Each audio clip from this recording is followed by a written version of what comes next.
वेदनुते पङ्कजवासिनि देवसुपूजित सद्गुणवर्षिणि शान्तियुते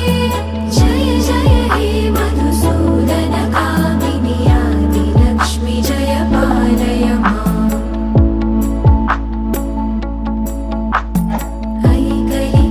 ऐकलिकल्मषनाशिनि कामिनि वैदिकरूपिणि वेदमये